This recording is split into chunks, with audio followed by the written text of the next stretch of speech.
Setelah kedatangan Pagaruyung, maka Minangkabau mempunyai dua sistem.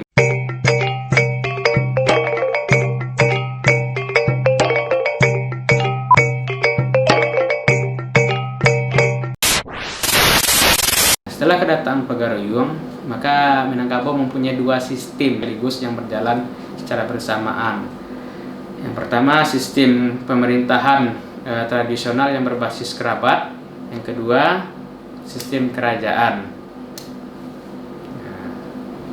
Dan setelah itu muncullah istilah baru, bagaimana cara melaksanakan kepemimpinan di masyarakat Minangkabau yang luas ini. Maka disebutkan Luhak, Bapengulu, Rantau, Barajo. Jadi kekuasaan dan kewenangan Rajo itu di wilayah luar daerah inti yang disebut dengan Luhak. Daerah inti itu Luhak. Nah, begitu. Dan tidak bisa dibayangkan kerajaan Pagaruyung sama dengan kerajaan-kerajaan di Jawa. Ya, kalau tidak ada sistem militer dalam kerajaan, tidak seperti kerajaan malah. Seperti itu. Kan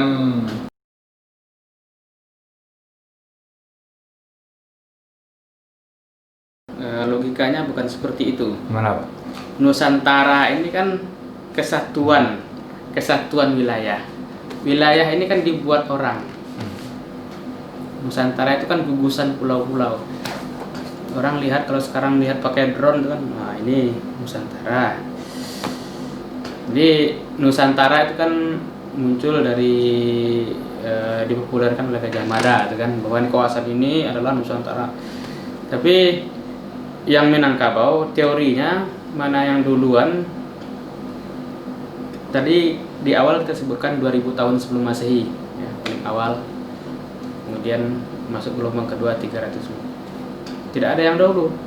Sekarang yang perlu didudukkan itu adalah daerah mana di Nusantara ini yang lebih dahulu dihuni oleh penduduknya. Apakah duluan daerah Minangkabau atau daerah Toba yang Melayu tua atau di mana? Sementara di daerah Jawa juga muncul penemuan-penemuan kerangka manusia purba, kan, ribuan tahun. Tapi itu tidak menunjukkan hunian satu masyarakat kolektif yang disusun dalam sistem kemasyarakatan tertentu. Dia hanya menunjukkan tua mana manusia ini daripada manusia itu. Bukan daerah mana yang didahului oleh masyarakat berperadaban dengan yang tidak. Jadi, kalau lihat peninggalan-peninggalannya, Sumatera termasuk daerah yang dihuni paling dahulu. Karena kalau kita lihat asal usul orang Melayu berasal dari daerah daratan Cina bagian selatan sama daerah Vietnam sekarang, itu jalur terdekat datangnya itu yang melintas di Selat Malaka. Itu lautnya pendek, mudah dilayari. Tapi kalau melalui itu namanya teori pantai timur, kan. Tapi kalau orang sana menyebut pantai barat karena dia mengarah ke barat. Kalau kita menyebut pantai timur. Tapi kalau dia melenceng lewat ke jalur selatan, itu lautnya luas sekali. Coba lihat peta. Itu agak berisiko. Maka dari mana mereka menghuni dulu? Ya, kemungkinan besar ya dari itu. Selat Malaka itu gampang dilayari dengan perahu kecil. Tapi kalau arah ke Selat Malaka terus ke Tanjung Jabung, Jambi sampai melintas ke Kalimantan, itu ganas sekali ombaknya.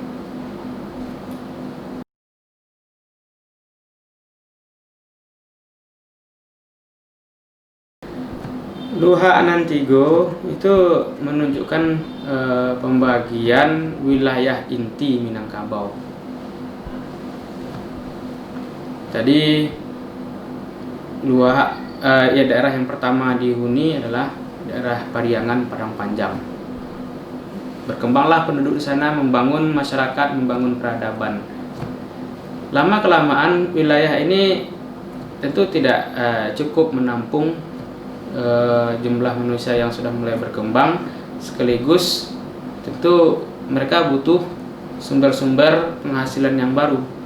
Lalu berkembanglah penduduk yang berasal dari Luhak nan Tuo, lanjut ke Luhak nan Tangah, Luhak Agam. Nah, di sana berangkatlah beberapa rombongan keluarga dari Pariangan Padang Panjang membentuk pemukiman baru dan bentuk masyarakat baru dengan sumber-sumber perekonomian baru di daerah Luhak Agam. Kemudian dari Pariangan Padang Panjang juga muncul lagi keinginan untuk mencari daerah pemukiman yang baru untuk mengembangkan kehidupannya, masuk ke daerah 50 kota sekarang, Luhak 50 Koto, disebut juga dengan Luhak nan Bungsu. Jadi kalau kita lihat teori ini dari teori penyebaran atau teori migrasi penduduk, suatu yang normal saja. Luhak nan Tigo ini menjadi daerah inti dari masyarakat Minangkabau. Kuncinya apa? Pindah, kemudian membentuk masyarakat, kemudian membentuk kegiatan-kegiatan ekonomi dan kegiatan-kegiatan lainnya dalam rangka menopang ke masyarakat. Itu makanya Luhak disebut dengan daerah inti. Persamaan Luhak juga disebutkan dalam literatur sebagai daerah Darek. Kalau Darek menunjukkan kondisi bentuk geografis, ya, geografis daratan.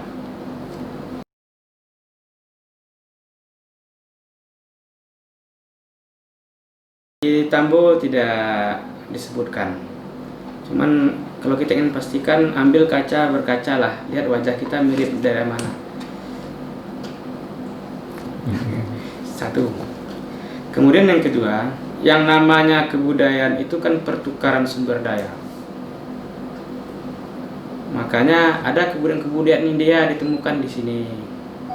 Ada kebudayaan-kebudayaan Cina ditemukan di sini. Kemudian ada orang-orang dari India datang ke sini. Orang-orang Cina datang ke sini. Terjadilah proses alami perkawinan campuran seperti ini jadinya. Kemudian akibat terbukanya jalur-jalur dagang, barang-barang dari Cina dibawa ke sini, kemudian orang Cina juga bawa barang-barang ada di sini dibawa ke negerinya untuk diperdagangkan. Ini perdagangan prosesnya seperti itu.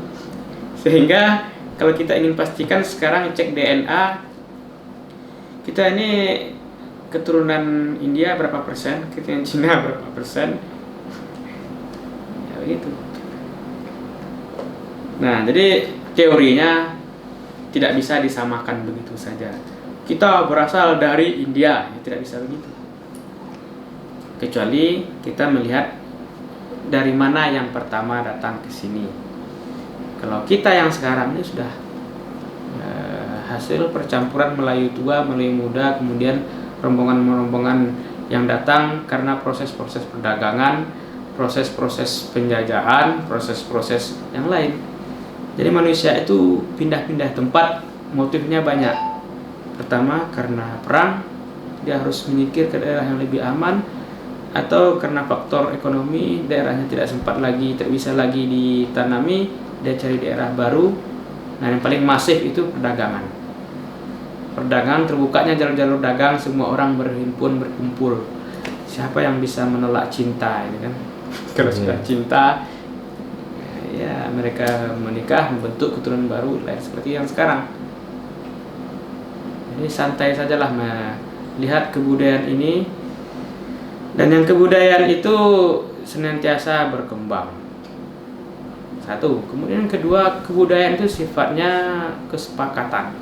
Selagi mereka sepakat begitu, ya harus terima. Orang kebudayaan lain tidak bisa menolak. Kalau kebudayaan ini bilang ini hitam, kebudayaan Eropa bilang black, apa masalahnya? Kebudayaan itu kesepakatan. Hukum adat kesepakatan. Misalnya orang Minang bilang kami ini Islam, pun tidak Islam, bukan Minang. Itu kesepakatan mereka. Orang Jawa tidak bisa apa? Gugat, sudah bisa ya seperti itu orang Minang, tidak bisa juga begitu. Belanda lah yang bisa mengubah kesepakatan-kesepakatan itu. Negara termasuk unsur-unsur yang bisa mengubah seperti itu. Kalau negara bilang, wah Minang itu rasis, ya mau tidak mau negara bisa ikut campur menghapuskan ini. Tapi kan yang namanya kesepakatan, konsensus itu dilakukan oleh masyarakat kebudayaan setempat. Nah, begitu. Jadi yang kebudayaan itu prosesnya seperti itu. Jadi kalau manusia Indonesia tidak belajar kebudayaan, maka selamanya mereka tenggelam dalam sikap-sikap rasis. Sikap rasis itu karena mereka tidak mengenal kebudayaan orang lain, itu yang sikapnya rasis.